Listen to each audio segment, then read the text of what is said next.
It's time to get all your Star Wars news in a single file. From Bantha Tracks TV, this is Good Morning Tatooine! Later than planned, but worth the wait. It's time again for Good Morning Tatooine. It has gone 9:15 here in the UK, and we are all set to recap this week's Star Wars news of what we're talking about this week. First up, we're checking out Columbia's new The Clone Wars clothing range. Bob Iger's back at Disney. We'll be discussing the ramifications of that. Secretlab have at long last struck a deal with Lucasfilm for Star Wars gaming chairs. We'll be checking them out. It's week 6 of Bring Home the Galaxy. We'll be having a little browse of the collection that Lucasfilm have assembled this week. Gentle Giant are continuing to release minibus at a rapid pace, and this week we've got from the book of Boba Fett, Krrsantan. Rian Johnson's been talking returning to Star Wars and possibly in the streaming realm. We'll be discussing that. We'll look ahead to Star Wars Celebration Europe, which is rapidly approaching as it comes in April of next year. We'll be discussing the Boonta Eve party the evening before Celebration. And last but not least, it's been Star Wars Andor week as Season 1 has come to the end. We'll be checking out the props from the season and just discussing Andor in general. So to join me to do all of that and much, much more from fathertracks.com, Mr. Mark Mulcaster. Good evening, Mark. Hello, sir. How you doing? How's things? Not too bad, thank you. How's your week been? It's been pretty busy. Yeah, as always, it's been pretty busy, but good. Andor's finale during the week, so that was probably the highlight. But yeah, good, all good, and ramping up for Christmas. So we'll discuss Andor in depth later. But what was your general thoughts of the finale? Did it meet your expectations? It exceeded my expectations. Absolutely. I think I was really happy with how the whole series went. Like I have any kind of stake in the series, but it was good. It was a good, solid way to kind of wrap up season 1 and really offer kind of like a good foundation for season 2. Good evening, Mr. Booker. And we've also got Mr. Newbold in the room as well, so it's better say hello to him as well. Better do, because he pays our bills. So yeah. First up, let's check out the news. So first up, it's winter. It's getting cold. We need some jackets. So Columbia's here at hand, and they've got their new Clone Wars range, as Mr. Newbold described it, dropping out of hyperspace.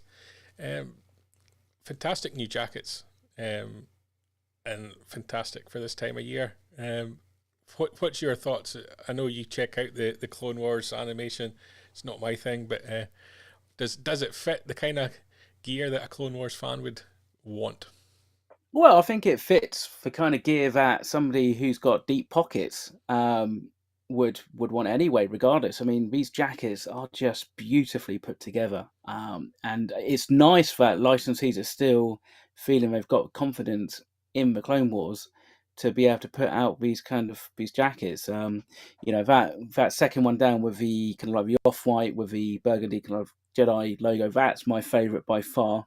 Not too sure how it's going to work though, because I have a tendency to get dirty, so it wouldn't probably stay clean for long. And I like the third one down as well, kind of like the more kind of pale blue. It's kind of very reminiscent still of that Empire Strikes Back crew jacket, but I think it's nice because there's subtle nods to Star Wars without it kind of really beating you over the head. So and I think that the Ahsoka Tano jacket is probably a prime example of that. I think it's very similar to what she does wear in, I think, some of the early episodes when she's on like Ilum or something like that. It's nice. It's got the kind of the Montreal kind of head pattern and also like the little kind of ears and the hood. So yeah, I could see that being quite cute on a wearer. So yeah. The price point's obviously going to scare a lot of people off. We're talking upwards, anything up to $500 for a jacket. It's not cheap. It is high end clothing. Whether it's Star Wars branded or not, Columbia jackets are known for being high end. Exactly, but that's an investment, that, and I think that's the thing. If they're well made and they're well put together, and they're done it in a way that doesn't necessarily date them too quickly because of kind of like styles and stuff, then I think it's almost an investment. And I'm sure somebody such as yourself will probably get more use out of it than I would down here in the south. However, it's something that you could buy, and then you could, like I say, just pull out every couple of years. And these kind of hoodies are quite cool as well. They're a little bit more cost effective and a little bit more Yeah, accessible. I mean, still, $130.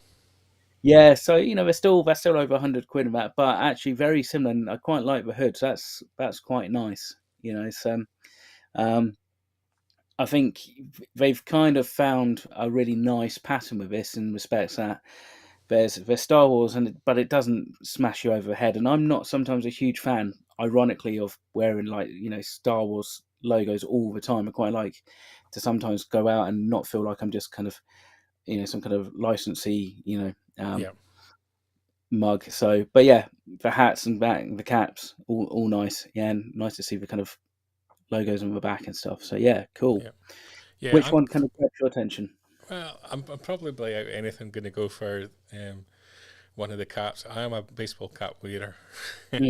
Yeah. So yeah, I wouldn't go that with the jackets. I'm a North Face kind of guy because you find up here that if you end up wearing the jacket for quite a substantial part of the year, you end up wanting to change it up quite often. So for me, it's not a multi-year investment that justifies putting out $500 on one jacket, I think. Yeah. I mean, I've got some non-Star Wars kind of cashmere jumpers, which kind of cost me, £300 and that. And, I love them to pieces. However, I always get a little bit nervous about wearing them because they are an investment. And, if my whole wardrobe is made up of kind of like super high-end stuff, it wouldn't be an issue. But when you've only got one or two items like that, you want to take care of it. And yeah, I can completely see where you're coming from. So, Yeah. but the caps But are cool. I kind of agree with your point as well. I'm not too much into the things where it's overly Star Wars branded as well. I kind of quite like the clothing lines where they're very, very subtle, or it can almost get away with it. You wouldn't know it was Star Wars unless you're probably Yeah. hardcore Star Wars fans and see the pattern. Exactly. If you know where to look, then I think that's always nice, because also then it's like it's a knowing, like nod and a wink by people as you're walking around the streets and stuff. I mean, I'm wearing a whacking great big Star Wars Mandalorian t-shirt kind of design, which I seem to have more and more of, and I kind of fought that kind of like I said, overt branding for a long time, but ultimately that's what they kind of produce. So trying to find subtle Star Wars sometimes it can be a bit of a challenge. Yeah.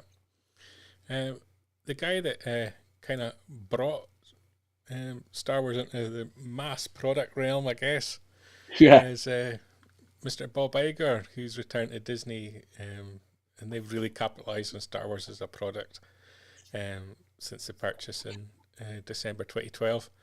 They've had issues really in the past year. It would be fair to say Disney, the share prices take a bit of a kick in. Disney Plus financially is not approaching profitability at the rate that they would want.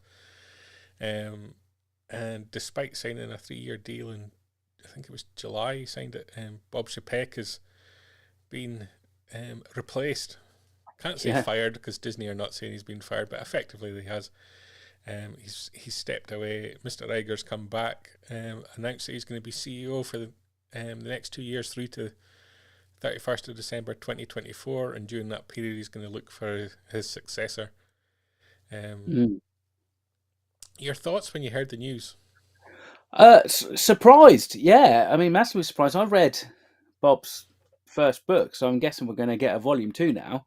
And that was quite interesting, and you could tell, but when he was writing that, it was very much like he had his foot out the door anyway. And Bob Chapek was pretty much his successor, i.e., I think he was the one who kind of put Chapek forward and all that. But I mean, as somebody who does actually have a couple of shares, literally one or two in Disney, the price has just plummeted like 40% or something last year or so, which is ridiculous. Which, however, for those looking maybe to invest, might not necessarily be a bad thing. If you can pick up a couple of shares now, and Bob does what he's good at doing, you could be quids in a couple of years and get easily double your return on investment. So it's not necessarily a bad thing if you're savvy. Um, Matt's asking how much Mickey dollars he got for the return. yeah, 54 million for 2 years if he hits really. all of his objectives. Wow. I mean, Um, we that's good don't know going. what it cost for Bob Chapek to be taken out of the equation, but his first contract before he signed the new one in the summer had a 50 million penalty clause if he was fired. Right. So Wow. let's just assume that that penalty clause is in there. So you're talking 100 million cost for this move. Yeah. I mean, that's yeah. You'd only want to do that for 6 months, and I'd almost want to get fired. Yeah, Walk away with that money. That's your retirement. But that's the thing. He thought he was out, and then they pulled him back in. So yeah, I mean, he's what 71 now, so he'll be 73 yeah. at the end of that contract. You kind of think, even though I'm sure he absolutely loves what he does, you just want to kind of, I don't know, enjoy kind of like retirement a little bit. I mean, what's the point of earning $54 million if you can't actually, enjoy it so much? Buy a I've massive, kind of, great. I've kind of got it in my head that they must have a successor in mind already, and Yeah, they've determined that they're not quite ready, or the company needs a bit of stabilization before dropping the new guy into the role. And so yeah, I've kind of got a feeling is the new guy going to be working alongside Bob. I say guy or girl, um, go, yeah. for that 2 years. And so Mhm. is he going to be pulling as much weight as he used to? Is he essentially more going to be a public figurehead for that 2 year period whilst they make the necessary changes behind the scenes? Yeah. I mean, it's probably more of a like a market stabilization kind of tactic. I mean, he's also now got vested interest in other companies that he's kind of taken on since he Yeah. left Disney. So it would be interesting to see again, like if he has to step away from those, or if they're happy for him to kind of continue. And again, I suppose it all depends on what kind of role he has in those. So yeah, I mean, it's interesting because hopefully I mean, this will probably mean, I guess, a new strategy for Disney streaming and I guess maybe Disney cinema as well. Yeah. So I think I um, think I think that was probably where the crux of the problems sort of centered. I yeah, think it became very apparent with the issues when they were pulling films from the cinema and put them on the Disney Plus during the pandemic. How unsuccessful that really was. I think obviously we had talent also bringing legal action against Disney for that, and I think the fact that Disney Plus isn't generating the revenue that they would have hoped, I think, at this stage, despite its subscription numbers now pretty much matching Netflix. mm, And there's other issues like the cricket, which is huge in India, is up for renewal, and Disney don't look like they're going to be successful in getting that for their Disney Star, I think it's called, in that region. And that could have a huge impact on subscriber numbers. So there's lots of little issues at play. yeah. Um, and it's going to be interesting to see how much of a focus on Disney Plus they place going forward. I kind of feel that they're going to step back a little bit from that. Yeah, I mean, I wonder if we kind of saw something a little bit, didn't we, with Andor when they started to show Andor on other channels, which I Yeah, think was quite an interesting kind of strategy. I think that is going to be something that maybe we're going to do. But you are right, because I think the problem is, how often do people start a subscription just to watch one film? yeah, A film that they could potentially see in the cinema. Like you said, different during the pandemic when we're all locked in. Fair enough, but now cinemas are open. Most people are comfortable to kind of go to the cinema. I mean, it's an interesting strategy that Netflix have got with Glass Onions, which we'll probably talk about later. It's only in the cinema for 1 week. Now, diehard fans will probably go and see it on that opening weekend, but you won't get that kind of reputation that the first Knives Out had, and you're going to get entry and secondary kind of viewers from that. So, yeah, and I think that's the thing, isn't it? The streaming services, once you're in, you're in. So, yeah. you know, See, Disney Plus kind of launched on the notion it was going to be Disney fans, Star Wars fans, Marvel fans, Pixar fans, National yeah, Geographic. That was kind of going to be the sort of 5 channels, but it's gone a lot into the buying of content. Not necessarily to flesh the service out, but because it had a lot of content just based off of those sort of 5 avenues. But there's lots of weird programs and weird films starting appearing on Disney Plus. You just think doesn't belong there. And I wonder if we're going to see that. I don't see them cutting back on Star Wars production, for example, but I can see them. Well, why are we buying this? What's the point in buying any of this content? You've got the whole Fox back catalogue there. We could be promoting some of that, and I just looked at the homepage last night because I'm ending the service because Andor's finished. I'm one of these guys that comes on and off. Right. Okay. I'm the guy that they want to subscribe for the year that doesn't. Only so does I had a look at the homepage and I thought Avatar's coming up, but it's not on the homepage. Interesting. And it's just like, is the service being used properly to support the whole Disney model? Now, as you said, with Andor going on to ABC and Hulu and other sort of Disney connected services, I just wonder if that's going to be the focus, is to bring this whole circle to promote all Disney product. Yeah, I mean, you even see it with randomly, like with Grey's Anatomy. Grey's Anatomy, the new series, is kind of streaming onto that every Wednesday, I think, as well. And I'm not sure out in the States whether or not that is instead of it being on another channel or not. But again, it's like you take some of these big tentpole series which aren't, Marvel or Star Wars, and you start bringing it in. That will then maybe open your market up a little bit. Yep. But again, if it was me and I was a big Grey's Anatomy fan, I would probably only subscribe for the period that series was on. So. The other aspect I think it doesn't serve well is it's not good in promoting what's coming up next. Yeah. In terms of trailers, when's the next episode out? What should I be watching next? That kind of thing. I think it needs a lot of work in that area. They don't seem to aggregate very well, I don't think. Like if you look at if you watch a Star Wars or like we watched the Guardians of the Galaxy Christmas special today, which was very good, I thought. I actually fell asleep during it, to be honest. I thought it was all right, but I mean, it's one of those things. I'm sure if I was watching it maybe in December with the Christmas tree up, I'd probably feel a bit different.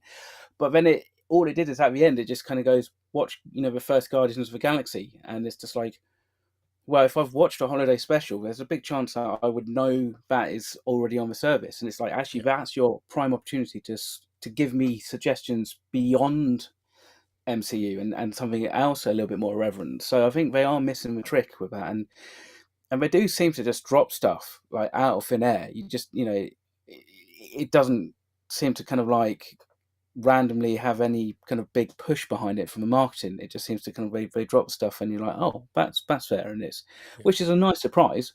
But also, how many people probably could go a week or 2 weeks or a month without actually logging on and checking? I mean, I do it on Amazon Prime all the time.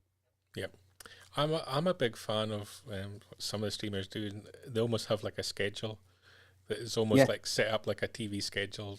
So you just click what I'm going to watch live and see what program you throw at me.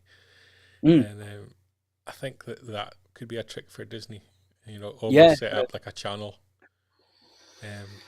You can just channel you can put on for the kids, and I'll just flick through various shows and content and output that's suitable for them.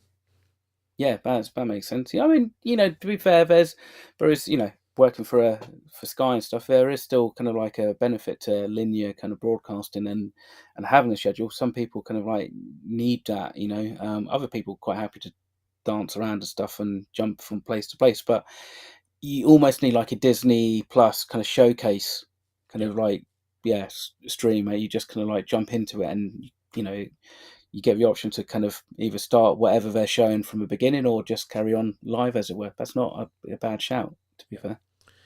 Hardly likely we're going to get anything concrete out of Disney this year as to what Bob's going to be doing, but maybe come February time he might be ready to make some proclamations as to what's going to happen.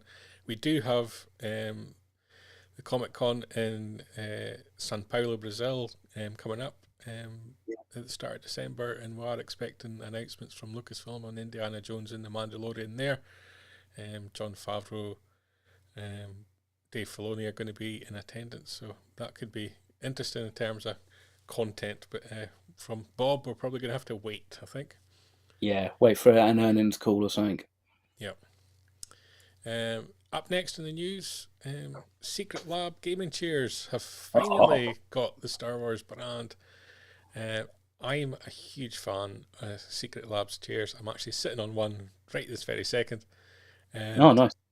They have had every brand under the sun except for Star Wars.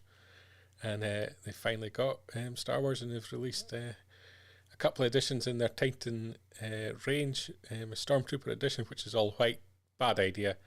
Bad idea. The darker Empire edition as well.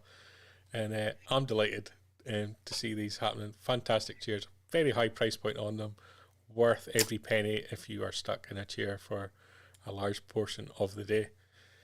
Yeah, I have tried and failed to get my manager to buy me one for my suite at work, and the collection room's not really big enough to get those chairs because they are quite big, aren't they? So yeah, they are big. Mine's here. There we go. Yeah, I actually went for the Titan XL just because I'm a slightly bigger chap. I like a bigger chair, and bigger seat. Yeah. There's been many an evening where I fell asleep in this chair. That's for sure. In front of the computer, it's fantastic. I actually highly recommend it from me.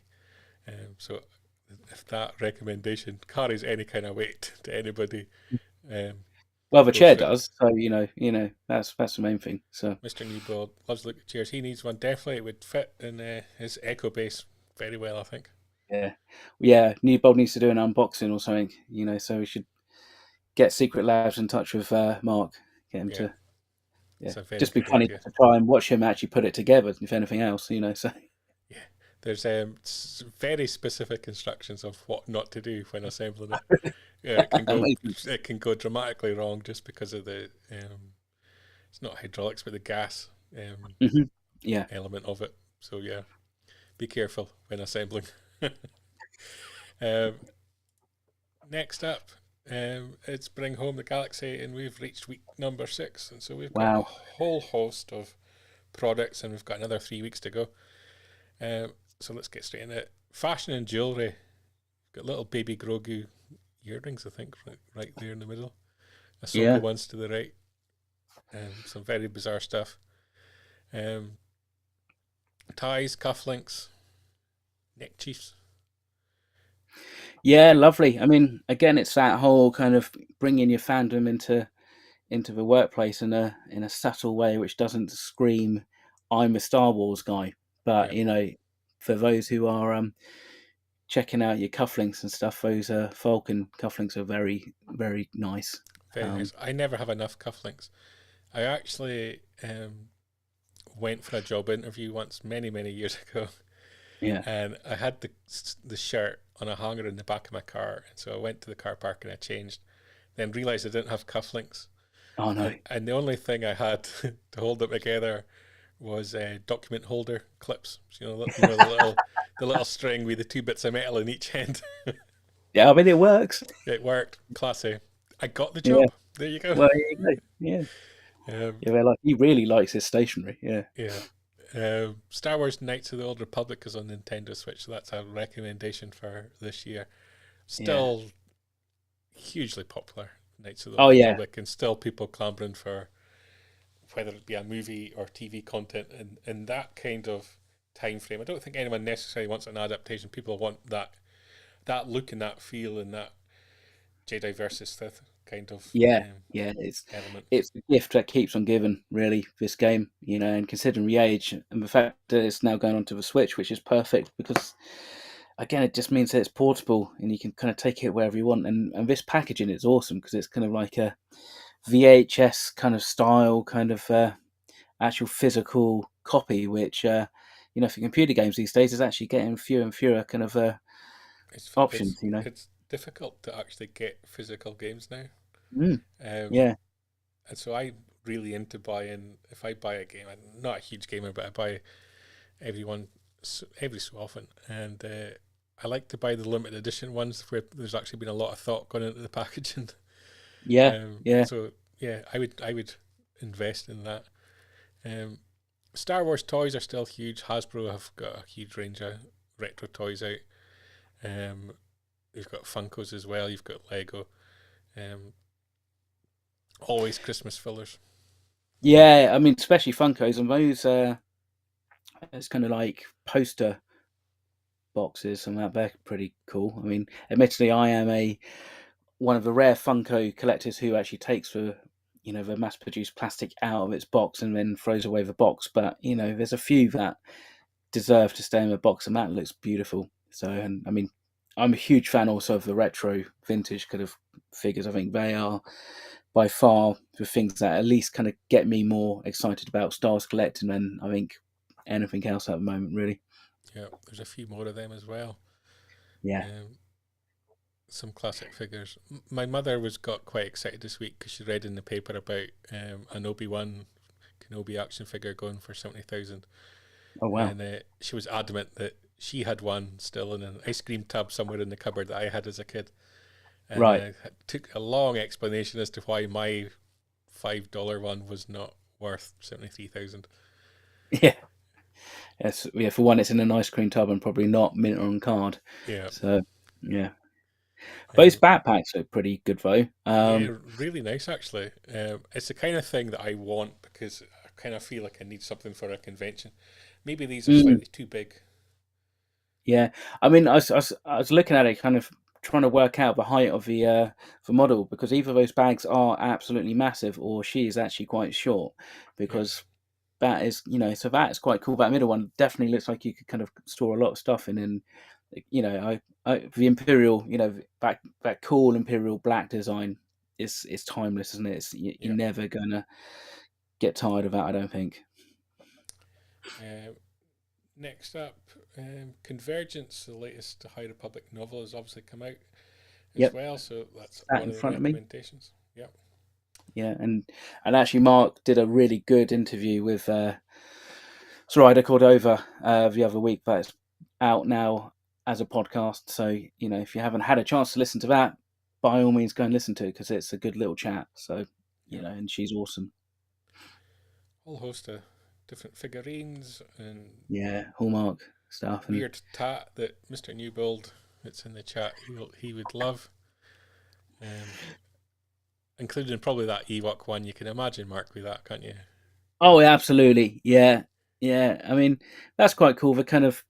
The Art Deco kind of R2D2 print. That's not a bad thing. But that's the thing these days. There's so much stuff, and you just have to kind of pick your battles, don't you? Yeah. Really, and just But Um, Christmas is a prime time to just pick up just cheap stuff. Either before, like during the Black Friday sales, or obviously in January. That's also yeah. a great time to do it. So. I'm still waiting for what feels like the landmark product from Back to the Galaxy. I don't feel like it's hit yet.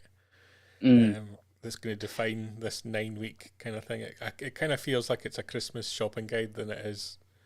It kind of is, yeah, because I mean, it doesn't, they've done like the Mandalorian tie-ins and stuff like that for the last couple of years and stuff, but this one, some of those figures, they've been out for quite a while, and I suppose it's making those who may not necessarily be that aware of them more aware. But then, the actual kind of whole Bring Home the Galaxy kind of promotion is a little bit low key. They haven't really hit you over the head with it, I don't No, think. At least it hasn't really kind of been popping up on my news feed as much as the others did, like in the previous no, years. So no. It's you know, it's interesting the way they've done it this year, and I'm kind of waiting to see is there going to be something on week 9 that's yeah, must have. here's your Andor prison playset or something that's just gonna Yeah, I yeah, don't know. yeah. Your B2 emo remote controlled droid or something like that. Yeah, So that's the thing. it feels like it's going to need something to make it memorable. Otherwise, it's just going to be your Argos Christmas catalog kind of deal. But we'll wait and see. It's always fun to look back at some of these products that's come out during the year as well, and a lot of them. As much as we try to cover everything, you kind of miss because there's so much coming out. Yeah, all the time. Yeah. Yeah. A product that I'm more likely to pick up is Hmm. this one, Gentle Oh yeah. Giants, 6 scale mini bust of Krrsantan, and looks absolutely fantastic. I think I think it was always going to work because of the different colors on the character. It makes it kind of pop, Yeah, you've and got the contrast with the gold or bronze, whatever color that is. I suppose it's bronze, isn't it? yeah, and Yeah. 1,000 pieces, $150, which I think for the standard of the Gentle Giant stuff is a reasonable price point. Yeah, I mean, to be fair, I've got quite a few kind of mini busts and Gentle Giant stuff dotted around the place. It's my go-to kind of Christmas present idea for when people ask me what to get. The only downside is, of course, is that it's always a pre-order, so then you don't get it for 6 months.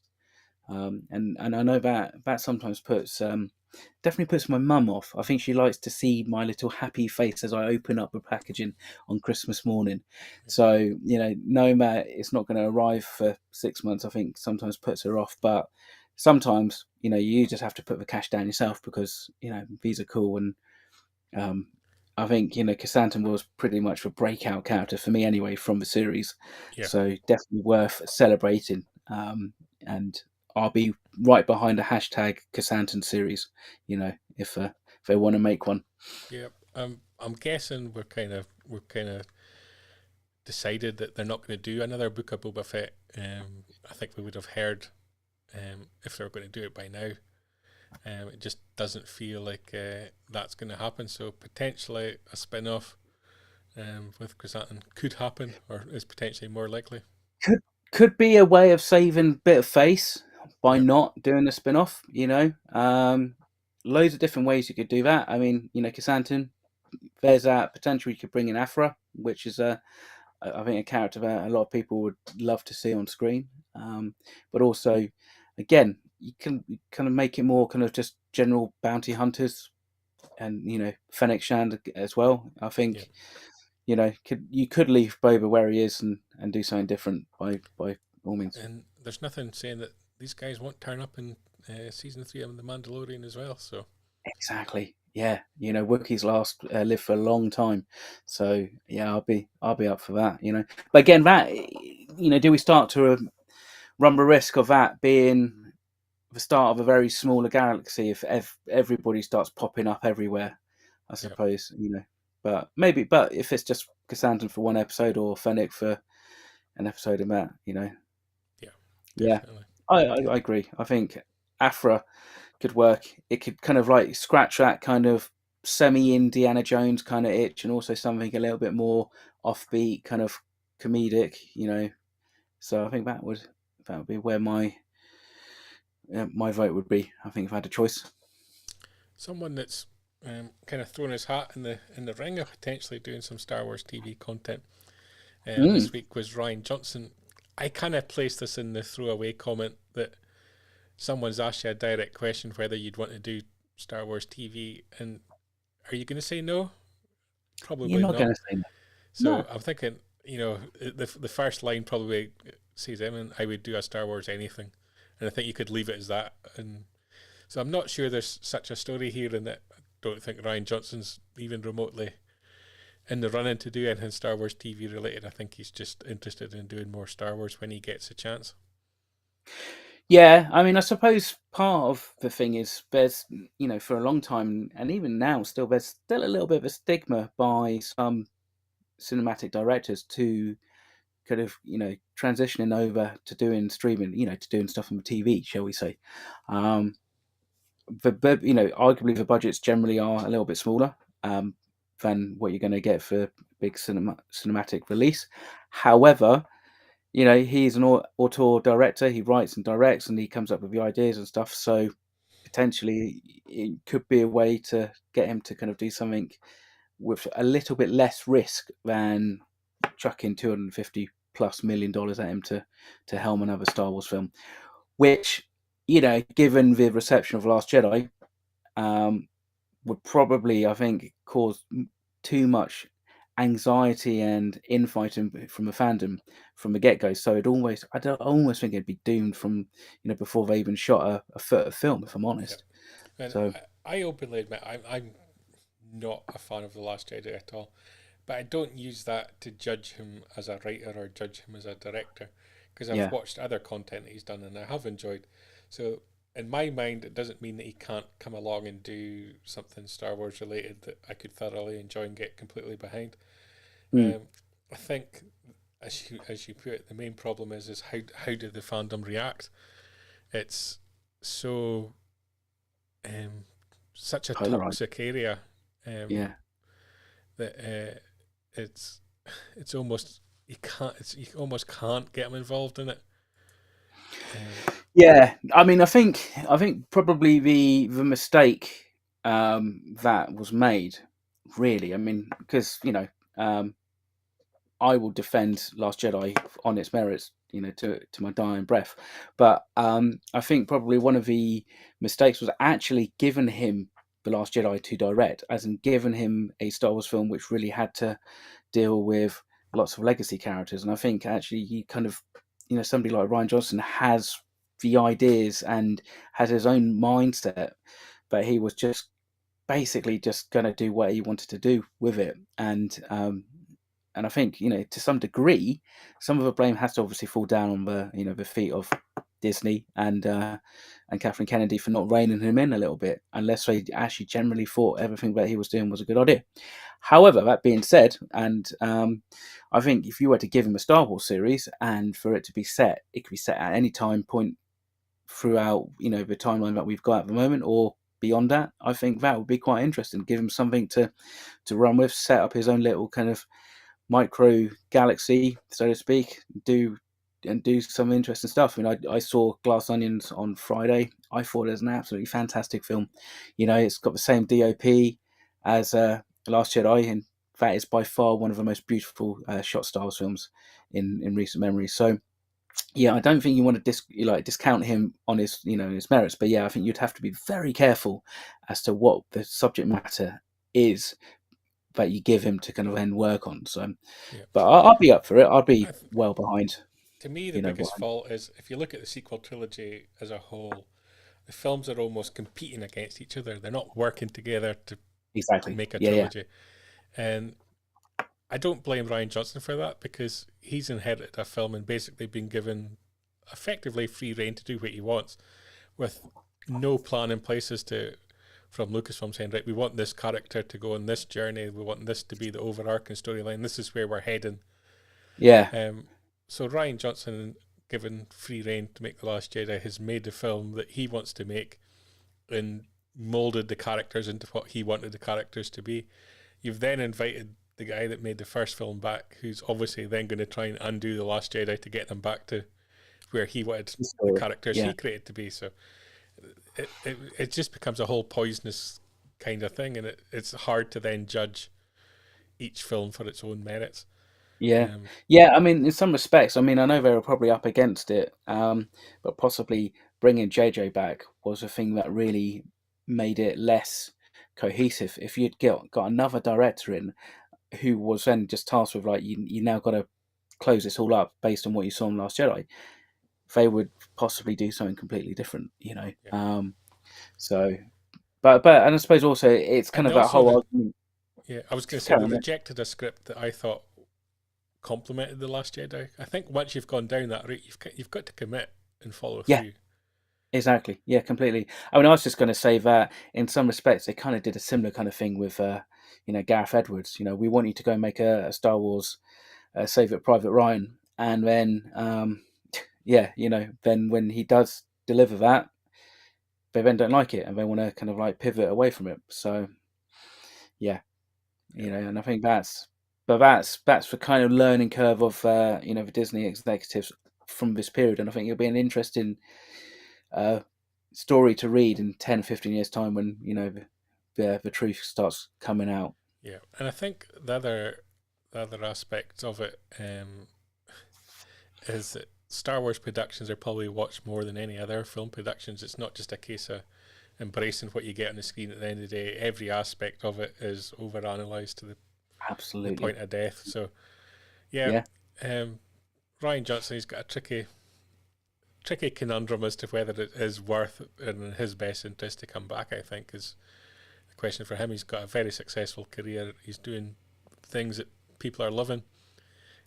He's got a lucrative deal with Netflix to continue doing Knife Fight for as long as he wishes to do it. It is effectively the potential of being the modern day Agatha Christie if he so wishes. Oh, absolutely. I mean, and you get that vibe when you watch Glass Onions. You know, the whole kind of like Daniel Craig's character and the way the characters talk about him being like the most world famous kind of detective, about it. Very, very Agatha Christie about, it's very kind of Poirot and stuff. So, it's just it's got his sass about it, and the dialogue is kind of written in very clever kind of ways and stuff. So yeah, it's by no means, I don't think he's going to be kind of like too short for projects in the foreseeable future, but he needs to kind of come to Kathleen Kennedy kind of like, cap in hand for this. So the other aspect, I think, was Daniel Craig, I think, was on Graham Norton on Friday night, and he made the comment that they'll keep making Knife Out for as long as they have fun making it. Yeah, and you could kind of see that. I mean, they're not particularly, I mean, bearing in mind, he's done like, what, 15 years or so making Bond films, and only made 5 of them, and after the last 2 or 3 was like, this is my last one, because they are hard, they're physical and physically demanding to do. These films are pretty, relaxed in comparison to that. There's not a huge amount of kind of action or anything like that. It's a lot of conversations, and it's a murder mystery at its finest. So definitely, if you don't see it in the cinema, definitely check it out on Netflix if you haven't, because it's well worth a viewing. Yeah.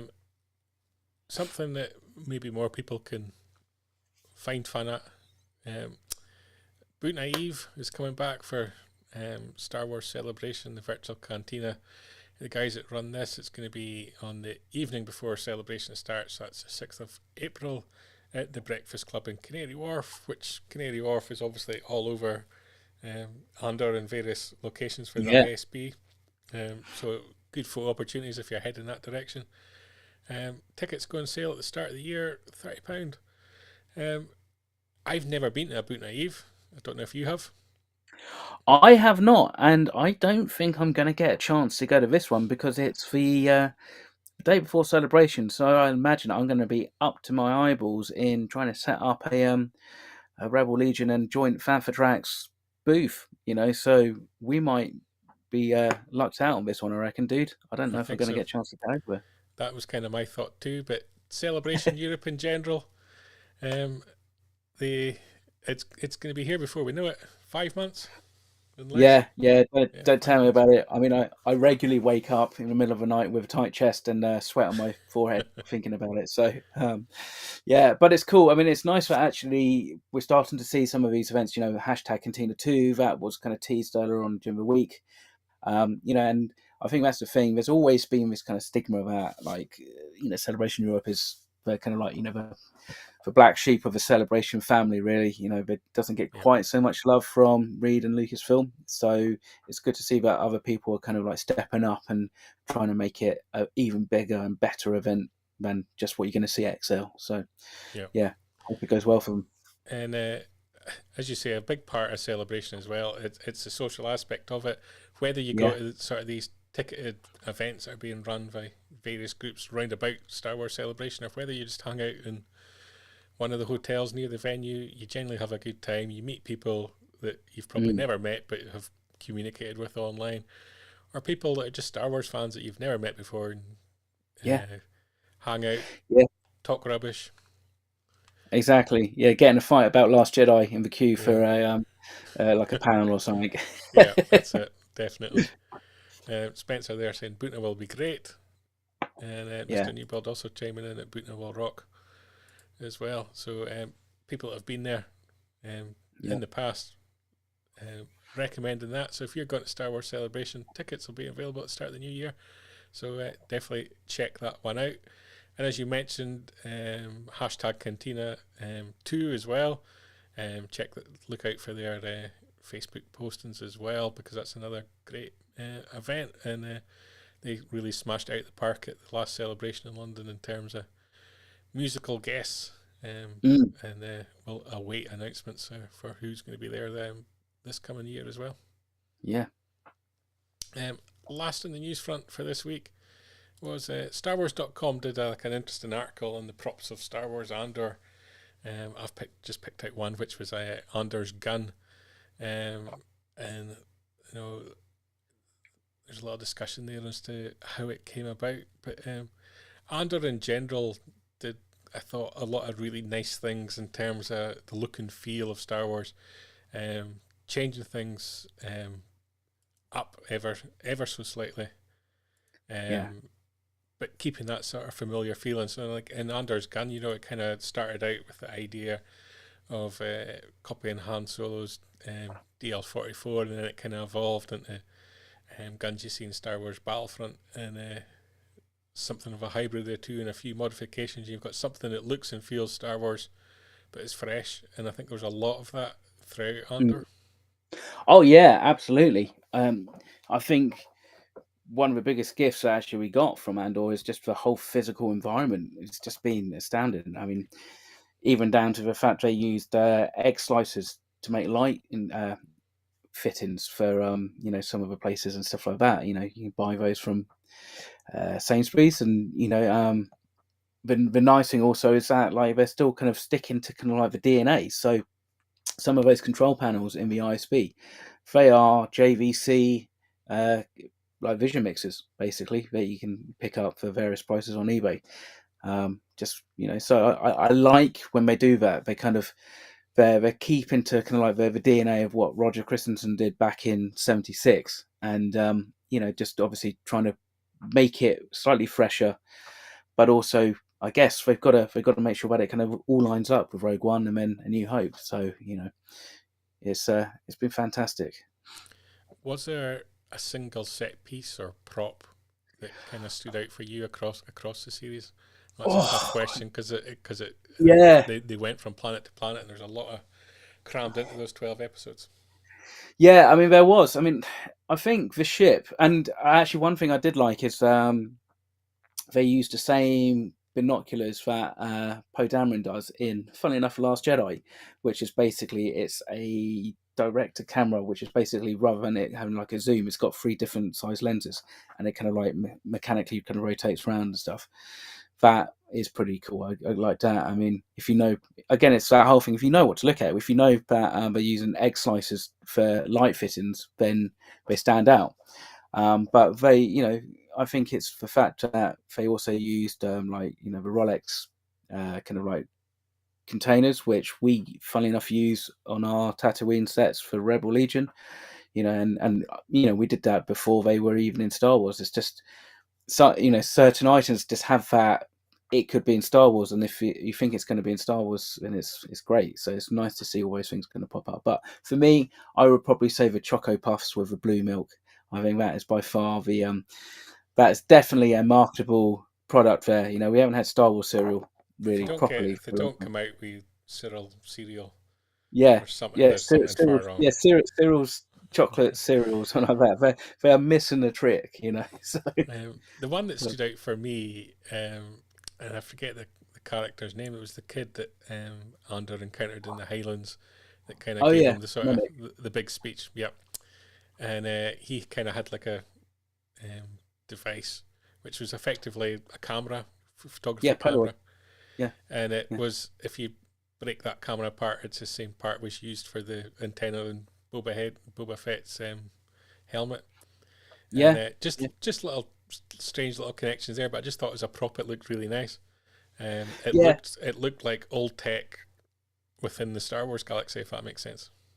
Yeah, exactly, and I think that is the beauty. I mean, it's like the whole notion of they were using 4x3 CRT screens, so it's kind of it's old tech because it's what they would have had back in the 70s, but they're using it in a way that is still modern, with hollow projections and all that kind of stuff. And I think that's they've obviously fought really hard about it, and they've got some really good, talented people on there who are making this stuff.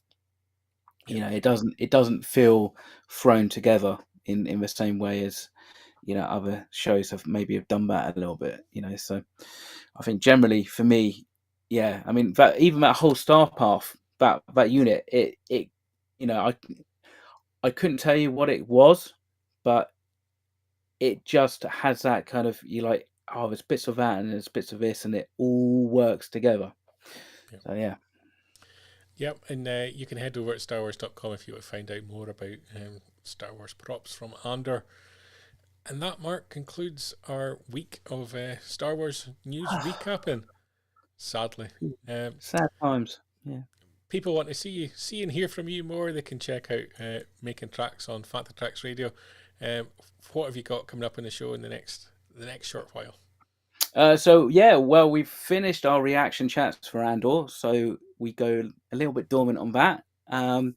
But we're going to have the weekly episodes of Making Tracks, which lands every Tuesday, assuming Mr. Newbold gets his fingers out and edits them together properly. So yeah, and check out the uncensored bloopers reel for the Christmas special. No doubt we'll put that together, coming out in a couple of weeks' time. That could be dangerous. Oh yeah. We might have to put on our OnlyFans page or something. Yeah. I'm going to be back next Sunday evening with another Good Morning Tatooine, and we'll be recapping this coming week's Star Wars news. What that will be, we've got no idea at this stage, but it'll always be something interesting in there and something worthy of discussion. So you can join me back here Sunday night, 9 p.m. in the UK and everywhere else around the galaxy from there on out. Mr. Newbold is promising that it's started editing, so Making Tracks should be on schedule. So check that out on your podcaster of choice. Just search for Fanta Tracks Radio. And every episode is a blooper, not with Absolutely. Mr. Mulcaster, surely not. He's Yeah, a professional of the two, I'm sure. yeah.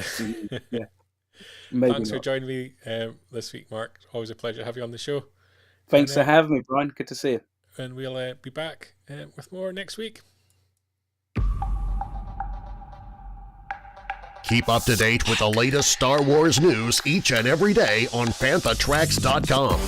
You can also find us on Twitter, Facebook, Instagram, TikTok, Tumblr, and Pinterest at Fantha Tracks. And be sure to like, comment, subscribe, and follow Fantha Tracks TV to be alerted to new content and be a part of our live shows.